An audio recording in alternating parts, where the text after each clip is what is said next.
સમાચારમાં આગળ વાત કરીએ તો વડોદરાથી સમાચાર સામે આવી રહ્યા છે, જેમાં ગેસ બ્લાસ્ટનો મામલો સામે આવી રહ્યો છે।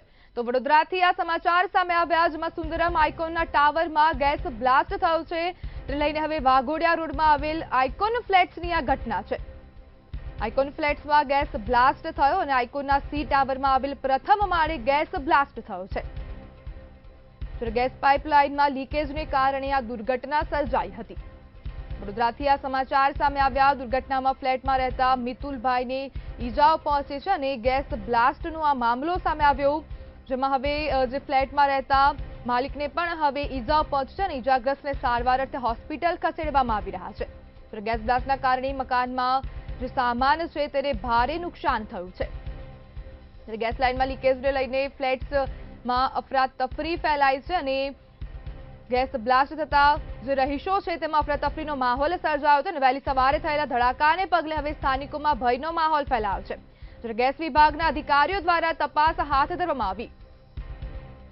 વડોદરાથી આ સમાચાર સામે આવ્યા, જેમાં સુંદરમ આઇકોનના ટાવરમાં ગેસ બ્લાસ્ટ થયો છે, જેમાં મકાનમાં રહેતા હવે માલિકને પણ સામાન્ય ઈજાઓ પહોંચી છે અને ઈજાઓ થતા તેમને સારવાર અર્થે હોસ્પિટલ ખાતે ખસેડવામાં આવ્યા।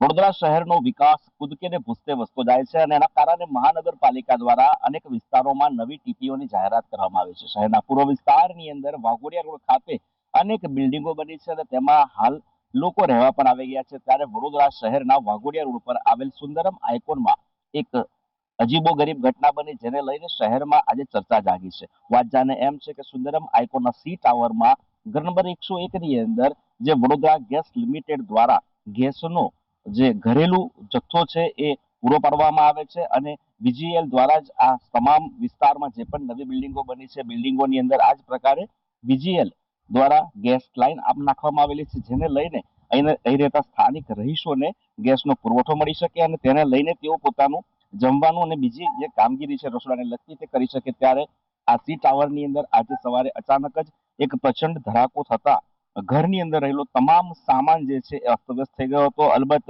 ઘરના જે એક વ્યક્તિ છે તેમને પણ ગંભીર પ્રકારે ઈજા પહોંચી છે, તેઓ દાઝ્યા છે, હાલ તેઓ સારવાર હેઠળ છે। ત્યારે સવાલ એવો ઉભો થાય કે વડોદરા ગેસ લિમિટેડ દ્વારા આ પ્રકારની જે કામગીરી કરવામાં આવે છે, કામગીરીમાં ક્યાંક ચૂક થઈ છે, કેમ કે આ પ્રકારની ઘટનાથી જો કોઈ જીવહાનિ થઈ હોત તો તેના માટે જવાબદાર કોણ હોત? મહત્વની વાત છે કે મહાનગરપાલિકાના વડોદરા ગેસ લિમિટેડ દ્વારા શહેરનો જે મુખ્ય વિસ્તાર છે, વિસ્તારની અંદર અનેક વર્ષોની જૂની લાઈનો નાખવામાં આવી છે। ત્યારે નવા વિસ્તારની અંદર નવા ખોદકામ સાથે નવી લાઈનો દ્વારા વડોદરા ગેસ લિમિટેડ દ્વારા ગેસ કનેક્શન આપવામાં આવે છે। ત્યારે ગેસ કનેક્શન આપવાની કામગીરી અને કામગીરી દરમિયાન કરવામાં આવેલી જે ગુણવત્તા છે તેના પર પણ અનેક સવાલો ઉભા થયા છે। હાલાકી આ જે ઘટના છે, ઘટનાને લઈને વડોદરા મહાનગરપાલિકા સંચાલિત વડોદરા ગેસ લિમિટેડ આ દિશામાં યોગ્ય તપાસ કરીને જરૂરી કાર્યવાહી કરે તેવું રહીશો ઈચ્છી રહ્યા છે। કેમેરા પર્સન મિલિંદ મેલે સાથે તુષાર પટેલ, મંતવ્ય ન્યૂઝ, વડોદરા।